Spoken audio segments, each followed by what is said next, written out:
Assalamualaikum warahmatullahi wabarakatuh. Bertemu kembali dengan saya Arif Rahman. Kali ini saya akan membahas contoh-contoh soal hukum Kirchhoff 1 maupun hukum Kirchhoff 2. Kita mulai dengan contoh hukum Kirchhoff 1.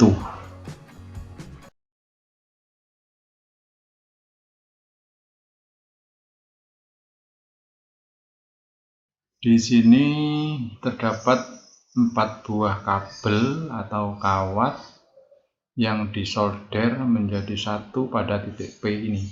Pada kawat 1 itu dialiri arus I1 2 ampere yang arahnya menuju titik ini, titik percabangan, saya sebut begitu ya.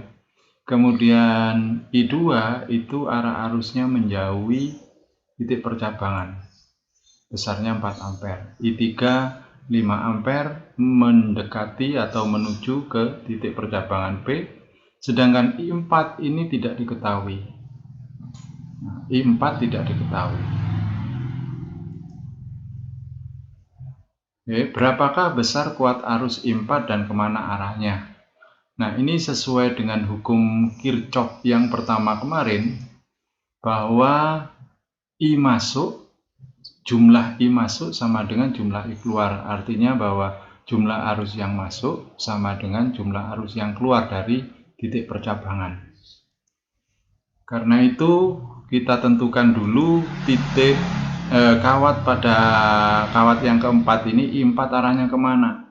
Kita sebenarnya tidak tahu arahnya ini kemana. Sebelum kita menghitung kita tidak tahu.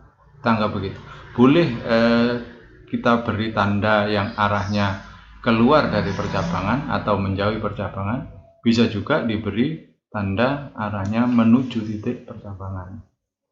Jadi yang penting ketika kita tidak mengetahui arah arus, yang penting pada saat kita menentukan arah arusnya kemana, itu pada titik percabangan ini ada arus yang masuk dan ada arus yang keluar. Yang masuk itu sudah ini I1, I3, yang keluar I2. Sebenarnya sudah ada semua, tapi karena kita mencari I4 yang belum diketahui arah maupun besarnya, kita beri tanda ini yang merah ini. Ini menunjukkan arah arus I4. Tapi ini apakah benar atau salah itu tergantung pada perhitungan kita nanti. Jika I4 itu dihasilkan dengan tanda positif, nilainya positif, berarti tanda arah arus yang kita buat, yang kita perkirakan benar. Sedangkan jika jika negatif, berarti arahnya yang kita buat ini terbalik dari yang sesungguhnya. Oke, kita lanjut.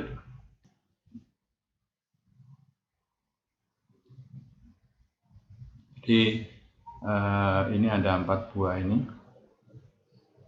Sudah kita buat ya. Kemudian arah I4 kita buat secara bebas. Yang penting di dalam percabangan tersebut ada arus yang masuk dan ada arus yang keluar. I1 ditambah dengan I3 itu adalah yang masuk. Kemudian I2 ditambah I4 yang kita perkirakan keluar. 2 ditambah 5, kemudian I2 nya 4 ditambah I4, maka I4 itu adalah 7 dikurangi dengan 4 yang nilainya sama dengan 3 ampere. Artinya bahwa besarnya I itu adalah 3 ampere. Nah, karena hasilnya positif, maka arah arus sudah sesuai dengan yang kita perkirakan sebelumnya. Baiklah, kali ini kita mulai dengan soal yang kedua, yaitu soal hukum Kirchhoff rangkaian listrik yang terdiri dari 2 GGL, kemudian 3 buah hambatan yang dibuat cabang seperti ini. Nah, untuk menyelesaikan soal ini kita memakai hukum Kirchhoff 1 dan Kirchhoff 2. Langkah yang pertama kita buat dulu atau kita tentukan dulu rangkaian tertutup yang akan kita pakai. Yang di sini saya sebut dengan loop. Jadi sebenarnya ada 3 loop ya. Ini satu rangkaian tertutup B, C, D, A, bisa sebut loop 1. Ada satu lagi rangkaian tertutup yang lain B, F, E, A, B, atau saya sebut loop 2. Dan yang ketiga itu bisa F, C, D, E ini. Tapi tidak kita pakai dalam menyelesaikan soal ini. Pada soal ini yang ditanyakan adalah kuat arus yang melewati hambatan 10 ohm. Ada 2 macam 10 ohm di sini hambatannya, yang tengah dengan yang sebelah kanan. Kita cari aja untuk kali ini yang tengah ya. Jadi yang kita cari adalah I3. Setelah kita buat loop itu kita buat tanda berkeliling pada rangkaian tertutup sebelah kiri B, C, D, A. Untuk rangkaian tertutup sebelah kanan, loopnya arahnya adalah B, F, E, A. Jadi itu adalah gambar ini adalah arah ketika kita membuat persamaan nanti harus berkeliling sesuai dengan arah ini, arah tanda anak panah ini ya. Baik, kita mulai dengan hukum Kirchhoff 1 karena kita menggunakan hukum Kirchhoff 1 dan Kirchhoff 2. Hukum Kirchhoff 1. Hukum Kirchhoff 1 bahwa jumlah arus yang masuk titik percabangan sama dengan jumlah arus yang keluar. Kita tentukan titik percabangan yang A ini, boleh juga kalian memakai percabangan yang B. Saya pakai percabangan yang bawah ini yang A. Di dalam cabang ini harus ada arus yang masuk, harus ada arus yang keluar. Ini saya tentukan ada I1 dari kiri masuk menuju ke A, I2 dari kanan masuk menuju ke A, dan I3 itu dari bawah ke atas meninggalkan titik A. Menurut hukum Kirchhoff, maka nilai I1 ditambah dengan I2, ini Kirchhoff 1 ya, nilainya sama dengan I3. Ini bisa ditulis dengan I2 itu sama dengan I3 dikurangi dengan I1. Ini kita anggap sebagai persamaan 1 karena kita belum tahu semuanya ini I1, 2, 3 nilainya berapa. Kemudian hukum Kirchhoff yang kedua kita pakai untuk menentukan persamaan pada loop 1 ini. Tentunya untuk memudahkan ini kita beri nama dulu, ada R ya, yang R25 ini R1, kemudian ini R2 dan ini R3, kita beri nama saja R1, dan ini R2, dan yang tengah adalah R3. Oke, selanjutnya kita buat persamaan untuk loop 1. Nah, untuk membuat persamaan kita tentukan salah satu titik dulu, misalkan titik B ini. Saya ingin berjalan mengitari rangkaian tertutup atau loop 1 ini dari B, C, kemudian D kembali ke B lagi ya. Kembali ke B lagi. Persamaan yang kita dapatkan adalah ketika berjalan dari B ini ketemu dengan E itu ketemu tanda negatif dulu yang pendek ini, maka ini diberi tanda negatif, jadi E1 itu negatif. Kemudian setelah itu berjalan lagi searah dengan loop, maka akan ketemu 25 ohm ini, yaitu R2, di mana dilewati arus I1 yang arahnya ke kanan searah dengan loop, maka tandanya positif. Kemudian keliling dari A ke atas menuju ke B. Ini ada I3 melewati R3, karena I3 searah dengan arah loop, maka tandanya juga positif. Kita sampai di B hasilnya sama dengan 0.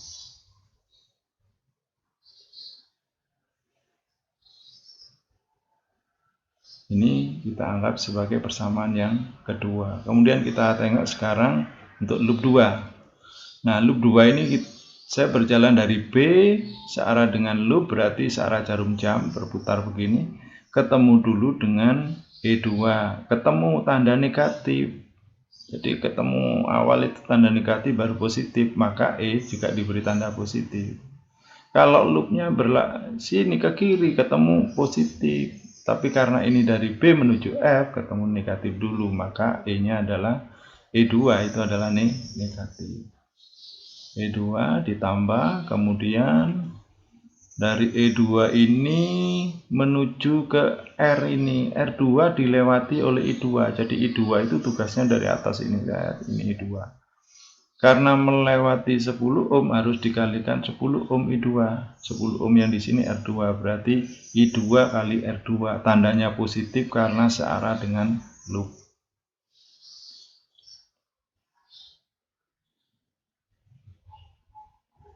Nah, kemudian dilanjut dari A ke atas, jadi muter begini tadi ya. Ini tandanya positif karena searah dengan loop 2. Jadi I3 kali R3 sama dengan 0. Nah, ini kita anggap sebagai persamaan yang ketiga. Nah, selanjutnya silahkan dimasukkan berapa nilai E1, R1, R3.